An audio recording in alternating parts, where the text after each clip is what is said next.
नमस्कार, मैं doctor Usha Chandel, assistant professor botany, government girls college Durg. आज हम इकोलॉजी के एक बहुत ही इंटरेस्टिंग टॉपिक पर चर्चा करेंगे जिसका हेडिंग है इकोलॉजिकल एडॉप्टेशंस इन हाइड्रोफाइट्स। इस टॉपिक को मैंने 4 सब हेडिंग्स में डिवाइड किया है: introduction, classification of plants based on water relations, categories of hydrophytes and levels of ecological adaptations. सबसे पहले हम बात करते हैं इंट्रोडक्शन की। इंट्रोडक्शन के अंतर्गत हमें सबसे पहले यह ज्ञात होना चाहिए कि एडॉप्टेशन क्या होता है। एडॉप्टेशन को जानने के लिए सबसे पहले हमें पता होना चाहिए कि हैबिटेट क्या होता है।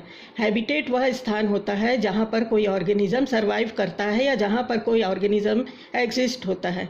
यदि कोई ऑर्गेनिज्म कहीं पर एग्जिस्ट हो रहा है तो उसमें कुछ ऐसे कैरेक्टर्स पाए जाते हैं जो उसको उस पर्टिकुलर स्थान पर रहने के लिए उपयुक्त बनाते हैं। एडॉप्टेशन का मतलब यही होता है कि वो कौन कौन से ऐसे स्पेशल कैरेक्टर्स होते हैं जिसके कारण कोई ऑर्गेनिज्म उस पर्टिकुलर हैबिटेट पर सर्वाइव कर सकता है या उस पर्टिकुलर प्लेस पर वो एग्जिस्ट होता है। जैसे एक छोटा सा उदाहरण ले सकते हैं कि मछलियाँ पानी में पाई जाती हैं, तो पानी में पाए जाने के लिए उनके शरीर में कुछ एडॉप्टेशंस होते हैं, कुछ विशेष कैरेक्टर्स होते हैं जिसकी सहायता से वो पानी के अंदर सर्वाइव कर सकती है। अब यहाँ पे जो एडॉप्टेशंस हैं वो किसी ऑर्गेनिज्म में कई प्रकार के कॉम्बिनेशन के रूप में पाया जाता है। जैसे उदाहरण के लिए उसमें कुछ स्ट्रक्चरल एडॉप्टेशन हो सकते हैं, physiological, anatomical and reproductive and behaviour adaptation भी हो सकते हैं। ज़्यादातर ऑर्गेनिज्म में ये सभी जो कैरेक्टर्स होते हैं उनका कॉम्बिनेशन ही एडॉप्टेशन के रूप में पाया जाता है। अब हम आते हैं classification of plants based on water relation के आधार पे पौधों को किस प्रकार से क्लासिफाई कर सकते हैं। वैसे तो आप सभी को मालूम होगा कि वाटर का पौधों के जीवन में क्या महत्व है। पौधों को हम कई प्रकार से क्लासिफाई कर सकते हैं, मगर उसमें एक जो क्लासिफिकेशन हम उनका कर सकते हैं वो उनके वाटर रिलेशन के आधार पे कर सकते हैं। ये यहाँ पे हम 3 कैटेगरीज बना सकते हैं: hydrophytes, xerophytes and mesophytes. Hydrophytes के अंतर्गत ऐसे पौधों को रखेंगे जो एक्सिस ऑफ वाटर में ग्रो करते हैं या जिनको सर्वाइव करने के लिए एक्सिस ऑफ वाटर, या तो वो पानी में डूबे रहते हैं और जिनको सर्वाइव करने के लिए एक्सिस ऑफ वाटर की ज़रूरत पड़ती है।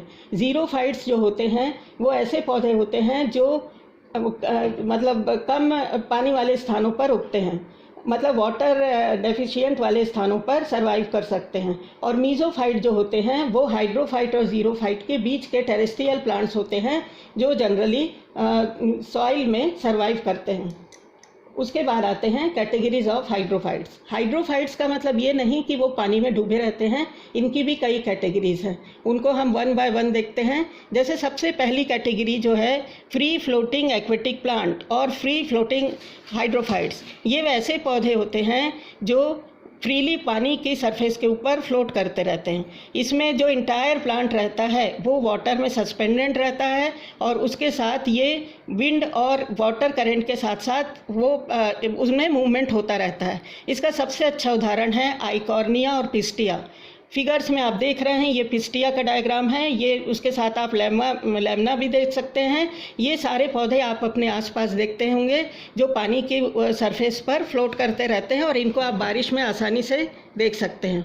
दूसरी कैटेगरी है rooted hydrophytes with floating leaves.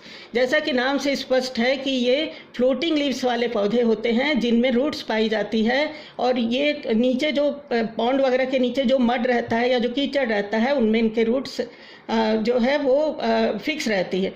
There roots are fixed in mud but leaves have long petiole. इनकी पत्ती की पिटियोल लंबी होती है जिसके कारण इनकी पत्तियां जो रहती हैं वो वाटर सरफेस पर फ्लोट कर सकती हैं।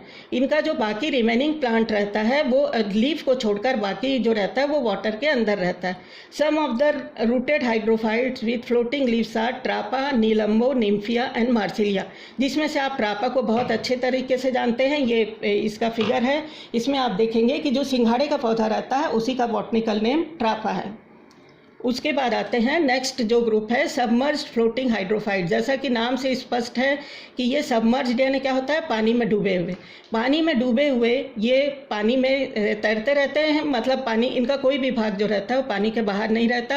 ये बिलो द वाटर सरफेस के, मतलब वाटर सरफेस के नीचे ग्रो होते हैं and not in contact with atmosphere. इनका एटमॉस्फेयर से कोई कॉन्टैक्ट नहीं होता है और इसीलिए इनको फ्री फ्लोटिंग सबमर्ज्ड हाइड्रोफाइट्स कहा जाता है। इसका उदाहरण है सिरेटोफिलम और यूट्रिकुलेरिया, जो कि यहाँ पे लिखा हुआ है। नेक्स्ट ग्रुप है रूटेड सबमर्ज्ड हाइड्रोफाइट्स। अब यहाँ पे सबमर्ज्ड शब्द लगा हुआ है। सबमर्ज्ड का मतलब होता है ये भी पूरे पानी में डूबे हुए रहते हैं, मगर इनके साथ इनकी रूट्स जो रहती वो मड में लगी हुई रहती है। नीचे ये शुरू में तो कम से कम मड में ये फिक्स रहते हैं और उसके बाद ये बाद में भले ही फ्री हो जाते हैं। इसमें जो एग्जाम्पल है वो भी आप बहुत अच्छे तरीके से तालाब वगैरह में देखते हैं, हाइड्रिला, वेलिस्नेरिया एंड कैरा। ये जो रहते हैं वो कम्प्लीटली सबमर्ज कंडीशन में वाटर में रहते हैं बट रूटेड इन सॉइल। उसके बाद जो नेक्स्ट ग्रुप है रूटेड इमर्जेंट प्लांट। इमर्जेंट का मतलब होता है पानी से निकले हुए। ये जो पौधे रहते हैं ये एक्वेटिक और टेरेस्ट्रियल मोड ऑफ लाइफ दोनों तरीके के लाइफ के लिए अडॉप्टेड रहते हैं, क्योंकि अब यहाँ पे हम पढ़ रहे हैं अडॉप्टेशन के बारे में। तो रूटेड इमर्जेंट प्लांट्स जो हैं उसमें दोनों प्रकार के हैबिटेट में रहने के लिए अडॉप्टेशन पाए जाते हैं। इसमें जो aerial parts of this amphibious, इनको आप एम्फीबियस प्लांट भी कह सकते हैं, इसमें मीजोफिटिक कैरेक्टर होता है और जबकि जो उनका सबमर्ज्ड पार्ट होता है उसमें हाइड्रोफिटिक कैरेक्टर होता है, क्योंकि इनका पौधे का कुछ भाग जो रहता है वो पानी के अंदर रहता है और कुछ भाग पानी के बाहर रहता है। These plants grow in shallow waters, their roots some part of stem and leaves are submerged in water. जैसे उदाहरण के लिए टाइफा घास, ये भी आपने नालों वगैरह में या तालाब में देखा होगा लगा हुआ, और इनका कुछ भाग जो है वो पानी के बाहर रहता है और थोड़ा सा भाग पानी के अंदर रहता है। मतलब इनको एक्सेस ऑफ वाटर क्योंकि इनको भी चाहिए रहता है, इसीलिए ये भी हाइड्रोफिटिक प्लांट के अंतर्गत इंक्लूडेड है। But some flowering shoots spring well above the water surface. इनका एग्जाम्पल है टाइफा, एक प्रकार की घास है, सेजिटेरिया एंड लिम्नोफिलम। उसके बाद फिर हम नेक्स्ट हेडिंग पर आते हैं लेवल्स ऑफ इकोलॉजिकल अडॉप्टेशन।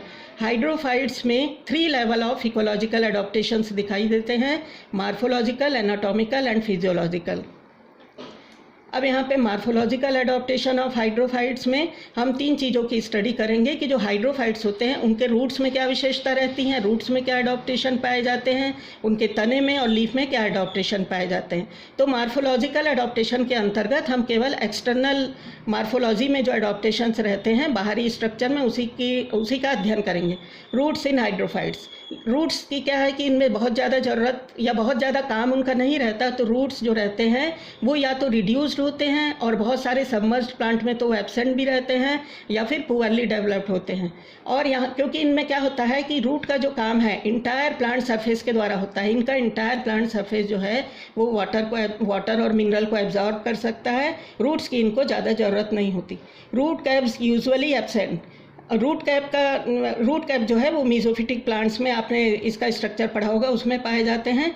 यहाँ पे रूट कैप की ज़्यादा ज़रूरत नहीं रहती तो वो एब्सेंट रहते हैं। Root tips are often provided with root pockets. इसमें कुछ विशेष प्रकार की संरचनाएं पाई जाती हैं जिनको रूट पॉकेट कहा जाता है। यहाँ पे जो डायग्राम आप देख रहे हैं ये जूसियर एपेंस का है। इसमें 2 प्रकार की जड़ें होती हैं, कुछ नॉर्मल जड़ें होती हैं और दूसरे प्रकार की जड़ें जो होती हैं उनको फ्लोटिंग रूट्स, यहाँ पे आप देख रहे हैं बैलून के समान, ये इसको फ्लोट करने में सहायता करती हैं। Spongy roots help the plant to float in water. कुछ पौधों में स्पॉन्जी रूट भी पाई जाती है जो उनको फ्लोट करने में सहायता करती। अब आते हैं स्टेम पर।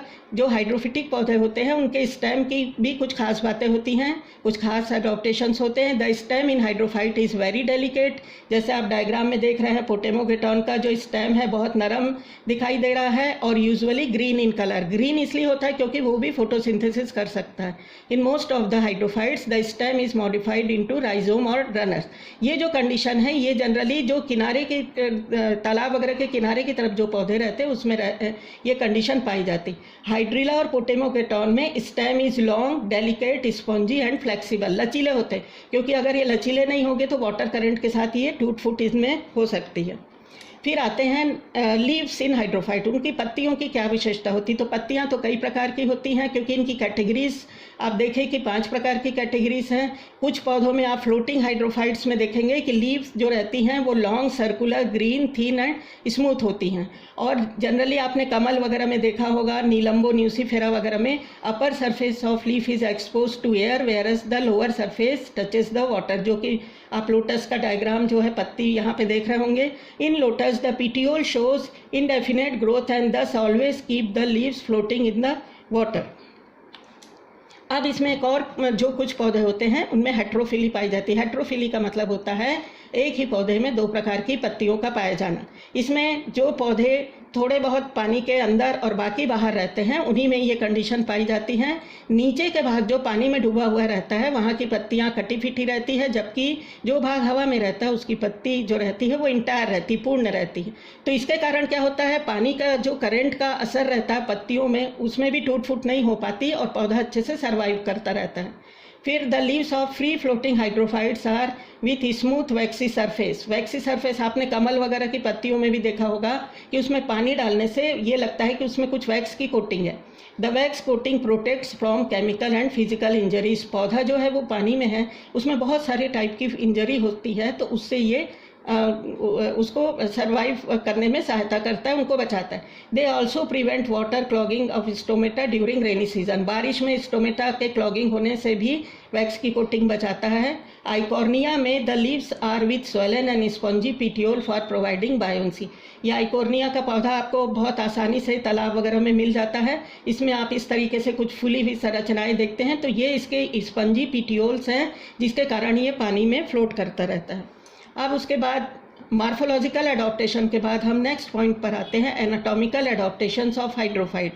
तो यहाँ पे 4 चीज़ों को हमको ध्यान में रखना है। इसमें जो भी एनाटॉमिकल एडॉप्टेशंस होते हैं, जो भी इंटरनल इसमें जो एडॉप्टेशंस होते हैं हाइड्रोफाइट में, उसके पीछे 4 पर्पस रहता है। सबसे पहले रिडक्शन इन प्रोटेक्टिंग स्ट्रक्चर, दूसरा है इंक्रीज इन द एरिशन, तीसरा है रिडक्शन ऑफ सपोर्टिंग और मैकेनिकल टिश्यू, और चौथा है रिडक्शन इन वेस्कुलर टिश्यू। सबसे पहले इसमें लेते हैं रिडक्शन इन प्रोटेक्टिंग स्ट्रक्चर। अब प्रोटेक्टिंग स्ट्रक्चर में क्यूटिकल है और कुछ दूसरे टिश्यूज हैं, ये सब आते हैं। तो cuticle is totally absent is submerged part of hydrophyte, मतलब सबमर्ज्ड प्लांट में तो इनका रोल ही नहीं रहता क्योंकि प्रोटेक्शन वाली बात ही नहीं रहती है। इन एरियल पार्ट्स द क्यूटिकल में प्रेजेंट एज अगर उपस्थित भी है तो बहुत पतली लेयर के रूप में रहेगी। एपिडर्मिस को आपने जनरली देखा है कि वो प्रोटेक्टिंग लेयर के रूप में रहती है, मगर यहाँ पर एपिडर्मिस का भी कोई बहुत ज़्यादा रोल नहीं होता है। एपिडर्मल सेल कंटेन क्लोरोप्लास्ट, कि इसलिए तना भी फोटोसिंथेटिक होता है। Epidermal cells can absorb water and nutrients. Hypodermis poorly developed cells are thin walled. यहाँ पर आप देख रहे हैं ये TS of Marsilea Hydrilla's stem है। यहाँ पे आप देख रहे हैं कि हाइपोडर्मिस जो है वो बहुत कम विकसित है और पूरा का पूरा पैरेन्काइमा का बना हुआ पोर्शन है मैक्सिमम, और वेस्कुलर टिश्यूज भी बहुत कम विकसित हैं। इंक्रीज इन एरिशन का मतलब होता है कि इनका टीएस वगैरह, हम क्योंकि एनाटॉमी की स्टडी कर रहे हैं तो टीएस वगैरह काट के देखेंगे तो इसमें आपको ढेर सारे एरेनकाइमा का विकास होता हुआ दिखाई देगा और बहुत सारे एयर चैम्बर्स दिखाई देंगे। Stomata is completely absent in submerged part of hydrophytes, sometimes vestigial stomata present. Exchange, ये जो इसमें एयर चैम्बर्स रहते हैं इनका मेन जो रोल होता है वो गैसियस एक्सचेंज में सहायता करना है, क्योंकि पौधा या उसका कुछ भाग पानी में डूबा हुआ रहता है तो ये डायरेक्ट एटमॉस्फेयर की जो गैसियस एक्सचेंज होती है वो सारी प्रोसेस इन एयर चैम्बर्स की सहायता से पूरी करते हैं। In floating plant stomata confined to upper epidermis of leaf, the erenchyma is well developed in submerged plant. Air chambers in the erenchyma are filled with respiratory gases and moisture. Reduction in supporting और mechanical tissue में कौन कौन से tissue आते हैं? Xylem है, sclerenchyma है, phloem है, ये सब आते हैं। इनका बहुत ज़्यादा यहाँ पे रोल नहीं होता है। मैकेनिकल टिश्यू आर एब्सेंट और पुअरली डेवलप्ड इन हाइड्रोफाइट्स। यहाँ पर भी आप देख रहे हैं निम्फिया पिटियोल में जाइलम वगैरह बहुत कम विकसित दिखाई दे रहा है। Thick walled sclerenchymatous cells are totally absent in hydrophyte. और उसके बाद है Nymphaea special type of star shaped lignified cells जिनको एरोस्क्लेरिड्स कहते हैं। ये यहाँ पे जो नोक जैसी दिखाई दे रही हैं वो एस्टेरोस्क्लेरिड्स हैं। Present which will provide mechanical support, क्योंकि पानी में रहता है तो थोड़ा बहुत उसको सपोर्ट की भी ज़रूरत होती है, वो इसकी सहायता से होता है. Main function of root is to anchor the soil, not the absorption of nutrient and water. ये बहुत इंपॉर्टेंट पॉइंट है, क्योंकि रूट का काम यहाँ पे जो है वो इसको सॉइल में मतलब उनको एंकोर करके रखना है. यहाँ पे रूट का काम absorption of nutrient and water नहीं है. रिडक्शन इन वेस्कुलर टिश्यूज़, यहाँ पे इस डायग्राम में जूसिया कटिया सिस्टम का डायग्राम है. यहाँ पे आप मैक्सिमम एरेनकाइमा देख रहे हैं. Absorption of water and minerals takes place through the cell. The xylem is highly reduced in the vascular bundle of hydrophytes. Usually the stem is represented by few tracheids. Sometimes the xylem not at all developed, phloem usually ill developed, sometimes well developed. Vascular bundles are arranged towards the center of the organ. Secondary growth totally absent. जरूरत ही नहीं पड़ती. उसके बाद है फिर physiological, जो next point है physiological adaptations of hydrophytes. Physiological में आप देखेंगे कि इनकी अगर सेल्स का ऑस्मोटिक कॉन्सेंट्रेशन देखें तो ये या तो बराबर रहता है, क्योंकि ये पानी में है तो पानी के लगभग बराबर रहता है, या slightly higher to that of surrounding water. इसके कारण क्या होता है कि इसमें unnecessary entry of water in the cells जो है वो रुक जाता है. ज़बरदस्ती पानी इसमें अंदर जा नहीं पाता है. और water and nutrients is absorbed by the entire plant surface. Gaseous exchange take place through the plant surface.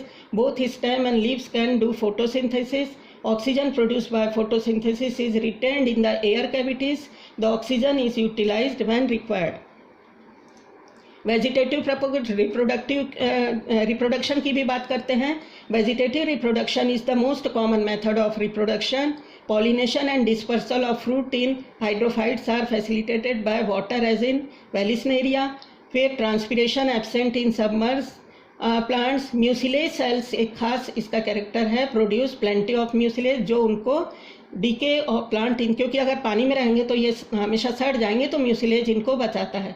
यहाँ पे वेलिस्नेरिया में भी आप देखिए वाटर पॉलिनेशन पाया जाता है, जहाँ पे फीमेल प्लांट जो रहता है जब वैसे तो डूबा हुआ रहता है, मगर जब मेच्योर होता है तो वो वाटर सरफेस पर आता है, और मेल जो रहता है वो उसके पॉलन ग्रेन्स वगैरह पानी की सरफेस पर रहते हैं और उसके बाद पॉलिनेशन होता है. इसके साथ एक चीज़ मैं और कहना चाहूँगी कि ये जो हाइड्रोफाइट्स होते हैं ये बहुत ही इंपॉर्टेंट ग्रुप हैं, क्योंकि ये एक्वेटिक इकोसिस्टम के बेस बनाते हैं. अगर ये नहीं होगे तो एक्वेटिक इकोसिस्टम जो रहेगा वो स्टेबल नहीं रहता है. तो इस तरीके से इनका अपना अलग ही महत्व है. धन्यवाद.